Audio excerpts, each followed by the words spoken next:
ويبقى وجه ربك ذو الجلال والإكرام، وفي موطن آخر يقول تبارك اسم ربك ذي الجلال والإكرام. فالفرق ولا مسألة البيانية الموجودة؟ هو السؤال عن الوجه حقيقة. نعم. الوجه هو الذات. ويبقى وجه ربك ذاته؟ طبعا. يعني هو هذا استعمال مجاز مرسل. استعمال الأيدي في الأنفس بما كسبت أيديكم. الأيدي هو كسبت ولا الإنسان كسب؟ الإنسان. هذا مجاز مرسل. علاقته جزئية. هذا مجاز مرسل. يعني ويبقى وجه ربك أي ذاته. فقل أسلمت وجهي لله ومن اتبعني. وجهك يعني فقط وجهك أسلمته ولو كل الجسد بما يشتمل ماديا ومعنويا. فقل أسلمت لأن الوجه هو أكرم شيء. نعم. فإذا أسلمت وجهك فقد أسلمت نفسك. صحيح. فقل أسلمت وجهي لله يعني الذات كلها.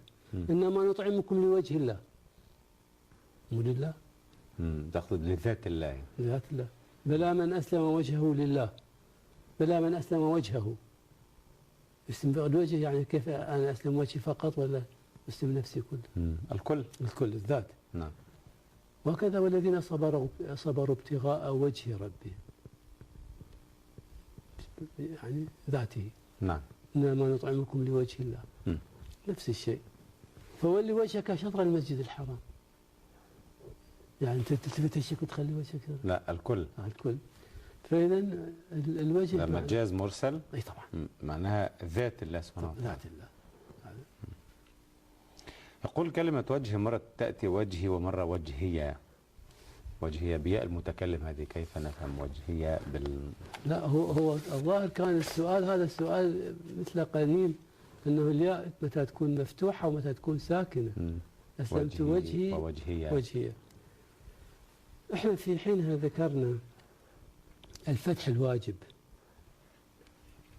فتح الياء وجوبا ياء المتكلم. إلها مواطن وجوب الفتح وما عدا ذلك جواز.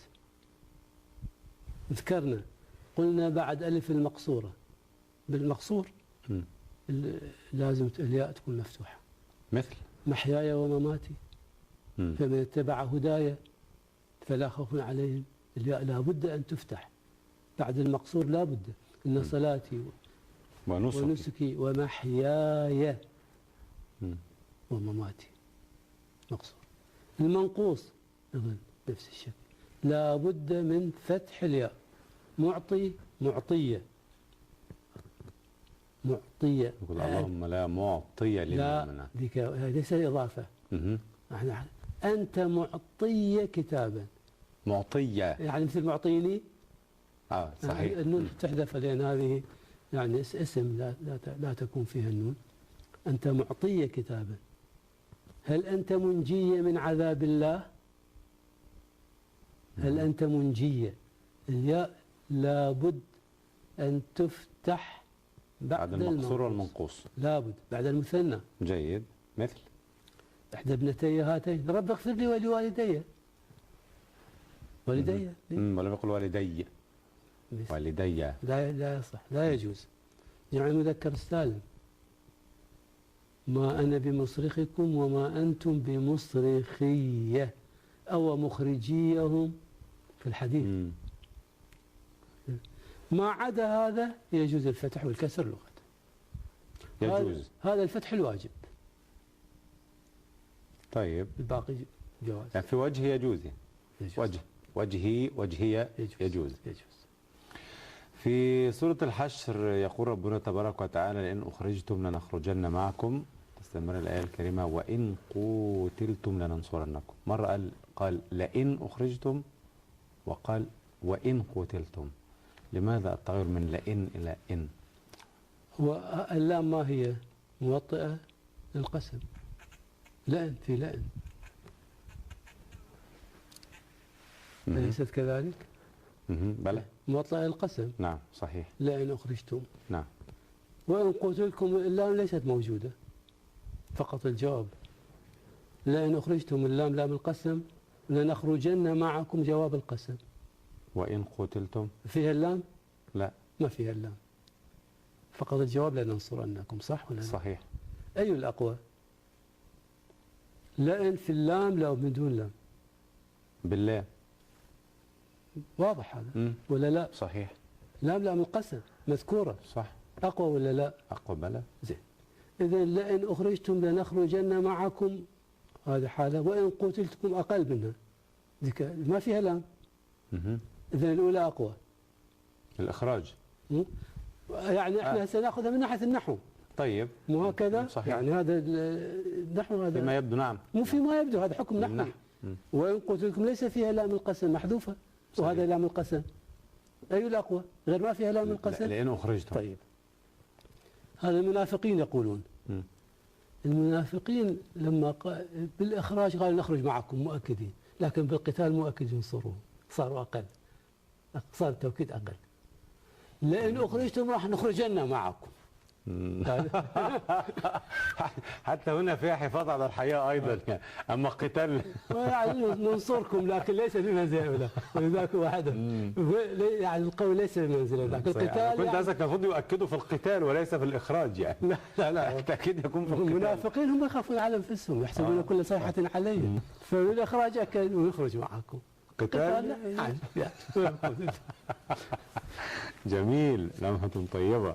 مرة القرآن الكريم يقول ومن يشاقق الله، ومن يشاق الله، يشاقق ويشاق، كيف نفهم؟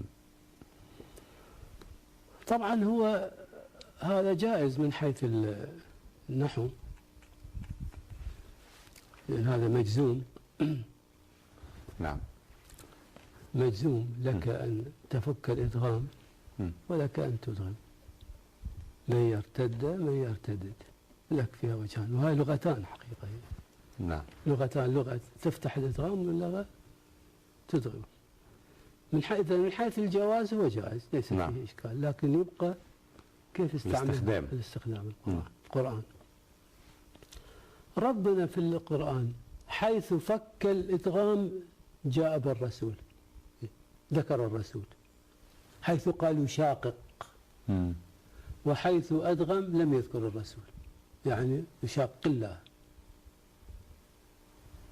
إذا أدغم يأتي بالله فقط، ومن يشاق الله، ما يقول ورسوله. نعم. وإذا فك الإدغام لا يأتي بالرسول، إما الرسول وحده أو في جميع القرآن. ومن يشاقق الرسول. ومن يشاقق الله. لا وحده، لا والرسول لا يمكن. الله والرسول معا. ممكن. هذه اللغة خاصة خصوصيات استخدام في القرآن. خصوصيات الاستخدام. قسم يعني هم وقعوا في وهم، يعني لأن في النحو يعني معرفتهم يعني ليسوا من أصحاب النحو. يقول لي زين في القرآن قال ذلك بأنهم شاقوا الله ورسوله. هذا واجب الإدغام. احنا كلامنا على الذي هو يجوز فيه الوجهان. شاقوا الله هذا إدغام واجب، لا يمكن فتفك الإدغام، لا يمكن. احنا كلامنا على المجزوم الذي يجوز فيه الوجهان. يشاقق، هذا ممكن نقول يشاق ويشاقق.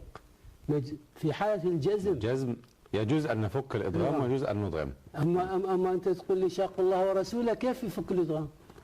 لا يستوي شاققوا. لا يمكن هذا. احنا لا نذكر حكم نحوي. حكم النحوي ذاك واجب الإدغام، لا يمكن فك الإدغام فيه. لو كان مرفوع، لو كان فعل مضارع مرفوع، لو كان فعل ماضي، لا يمكن. في حالة الجزم هو الذي يمكن، أو فعل أمر. نعم. صحيح. إذن لغويا يجوز هذا. نعم. يجوز.